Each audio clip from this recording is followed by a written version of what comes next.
This is the Boston Celtics news feed on CLNS Radio. Today is Monday, April 3rd, 2017. This is Mike Walsh reporting for CLNS Radio, the leading online provider of audiovisual coverage for the Boston Celtics. The 50-win Celtics get a couple days of R&R before their final back-to-back of the season begins Wednesday. For as much as being made about the light end of the season schedule, this week isn't exactly a cupcake. The Celtics are home for Cleveland Wednesday night, then down in Atlanta Thursday night in what will be their third consecutive national TV game. Boston finishes out the regular season at Charlotte Saturday, then home for Brooklyn and Milwaukee on the 10th and 12th. The Cavs held off Indiana 135-130 in double overtime Saturday with LeBron James's 41 points, 16 rebounds, and 11 assists, outdueling Paul George's 43-9-9. Cleveland remains a half game back of the Celtics after Boston took care of business in NYC 110-94. Isaiah Thomas led the team with 19 points, while Jaylen Brown had 16 on 5 of 6 shooting in his second consecutive start for the sick Avery Bradley. Kelly Olynyk, Marcus Smart, and Terry Rozier all scored in double figures off the bench as the Celtics shot 55.6% as a team. Carmelo Anthony and Derrick Rose missed the game with injuries, and the Knicks were an abysmal 38.8% from the field. Rose will miss the remainder of the season after tearing cartilage in his knee. The Washington Wizards fell a game behind Toronto for the 3 seed after getting beat out at Golden State for their third straight loss. The Raptors improved to 47-30 with a 113-105 win over Philadelphia at home. Toronto has now matched Boston's 8-2 mark over their last 10, while Washington and Cleveland are 5-5 each. With little time remaining in the third quarter Saturday afternoon, Jae Crowder checked out of the game for good.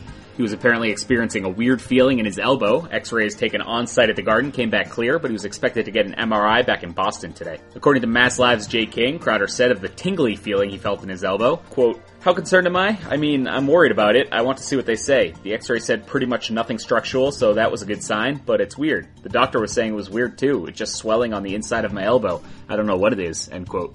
In addition to Crowder, Avery Bradley missed his second straight game with a stomach ailment Sunday. However, he's expected to return to practice Tuesday and likely be ready to go Wednesday against Cleveland. In his Monday power rankings for ESPN, Mark Stein slides the Celtics up one spot to number 3 in the league, behind only Golden State and San Antonio. Stein brings up the fact that this is Boston's first 50-win season since 2010-11, and the latest they've held the number 1 seed since the title-winning team in 08. This is also the franchise's 32nd 50-win season, tying the Lakers for most all time.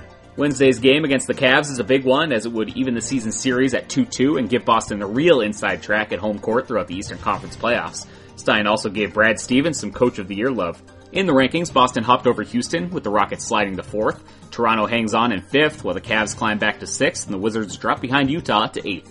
If Stevens does get real Coach of the Year consideration, he would be awarded it on June 26th during the NBA's first ever awards show.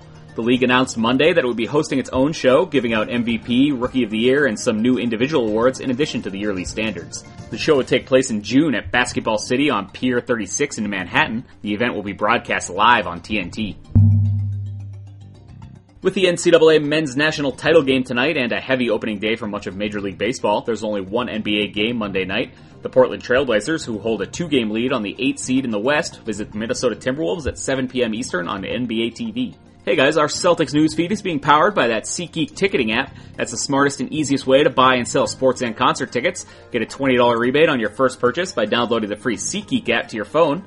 Go to the Settings tab, click Add a Promo Code, and enter the code CELTSNEWS. That's CELTS News, all one word, for a $20 rebate, and so SeatGeek knows who sent you. To stay up to speed on the 17-time world champions, follow CLNSradio.com on Twitter at CLNSradio, and be sure to subscribe to the Celtics newsfeed both on iTunes and Stitcher, as well as the CLNS Radio mobile podcast app. This has been Mike Walsh for Celtics Newsfeed.